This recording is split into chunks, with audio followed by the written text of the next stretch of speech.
recommendation video. And I guess it's time. Is it time? I think it's time for a little romance.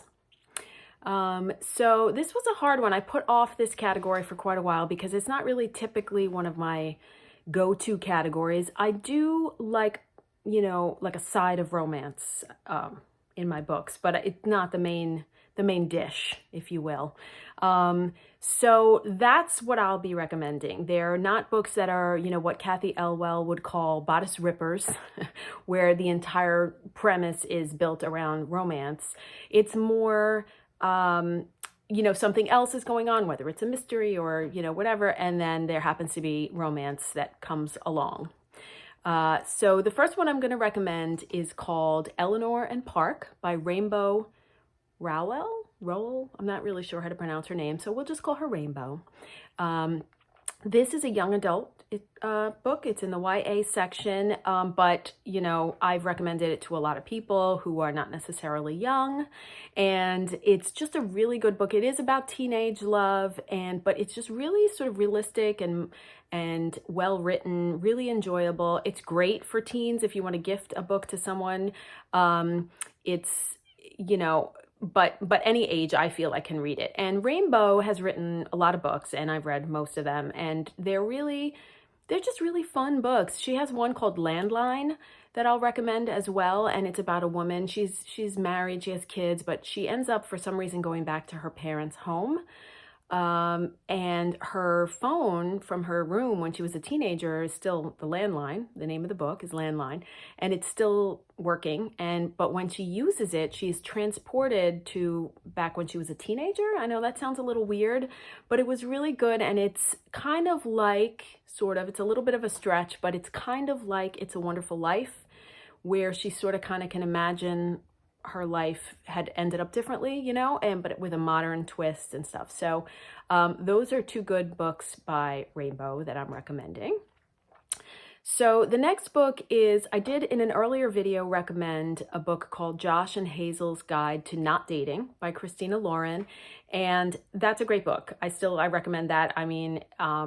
But I'm gonna add on to that by saying they have another book that I have not read, but I have friends who have read it and said it's good. It's called The Unhoneymooners. And Christina Lauren, by the way, is actually two people. It's Christina and Lauren, I guess. And they, these books are not going to change your life, but they're fun to read, and they're good sort of, if you've read something really heavy and you need something a little lighter, a little, less serious, they're good books to read. The next one I'm going to recommend is called The Little Paris Bookshop by Nina George. And this book was gifted to me. I sort of feel like I had to be kind of coerced into reading it. I'm going to admit something now. I judge books by their covers. I know. My name is Julie, and I judge books by their covers. We all do. I feel like we all do. And, it doesn't always, most of the time it works out for me. I'm not going to lie, but sometimes I'm wrong. And this is a case of where I thought this book was going to be too fluffy and too, just not my thing. And I ended up being wrong about that. It was a really sweet, good book about I believe he's a widower, and he converts a boat on the Seine into a bookshop, and he just seems to know the exact right book for people who come in who have issues or they're sad for some reason. He happens to know the exact right book to help them, but of course he doesn't know how to help himself.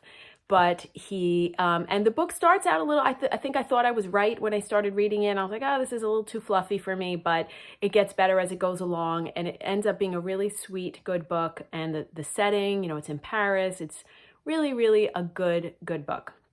It's almost like a love letter to book lovers as well. So, romance in that sense. This is another book that I've recommended before. It's called Our Souls at Night by Kent Haruf. And I'm recommending it again because I really think that if you haven't read it already, you should read it. It's tiny. I really think you could read it in a sitting. And it's just, I think a lot of romance books are, the characters are young. They're either teenagers or young adults, or, and there's not too many books about romance where the characters are a little more mature, as shall we say. And this is one, and it's so good, and it's so sweet, and it's so real, and it's also just, it's, I feel like it's gives you hope, for the future, or, if someone, you don't have to be 20 years old to have romance in your life, and a heads up, which I mentioned in my previous recommendation of this book, which is that the author doesn't use quotation marks when his characters speak. And some people don't like that. And I don't really like it either, but I will say in this case, it's worth, getting past that. So maybe you like your romance books a little more stalkery. And if so, I have the book for you.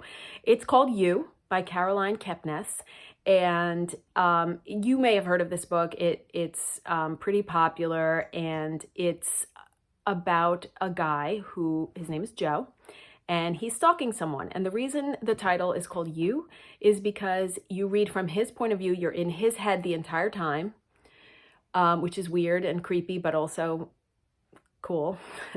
And he starts out the book by saying, I saw you in the bookshop. By the way, he also is in a bookshop. So what is it about bookshop people that they end up in these romantic books? But anyway, so he owns a bookshop, and he works in a bookshop, and she comes in and he says, I see you, you're wearing your yellow shirt today, you're chuckling at what you're reading. Like, he's really into her, and he just becomes kind of obsessed with her.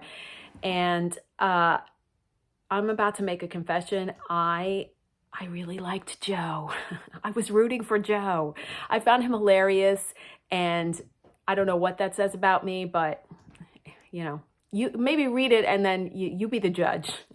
But this book has almost like a cult-like following. There's a Netflix show, so if you like to do that sort of read and watch synergy kind of thing, this is a good one for that. And it's really popular, and I'm recommending it. All right, and then the last book I have in this category is a book called The Storied Life of A.J. Fikry by Gabrielle Zevin. And guess what? He's a bookstore owner. I don't know how that happened. He's a bookshop owner, and he's kind of going through a rough time. His sales are down, and just having one of those times in your life where things are not going as well as you would hope. And then he has a prized possession of like Edgar Allan Poe poems, I believe it is, and they get stolen. And so he's just really at his low spot. And then a mysterious package arrives at the bookstore that gives him a chance to sort of kind of reset or restart everything. And really good, really, really good book. I recommend this. This would probably be the number one out of all of these. If you're just going to read one, I would say read this one. I'm going to read a quote about a review on this one. It says, this novel has humor, romance, a touch of suspense, but most of all love of books and bookish people, and really all of humanity in its imperfect glory.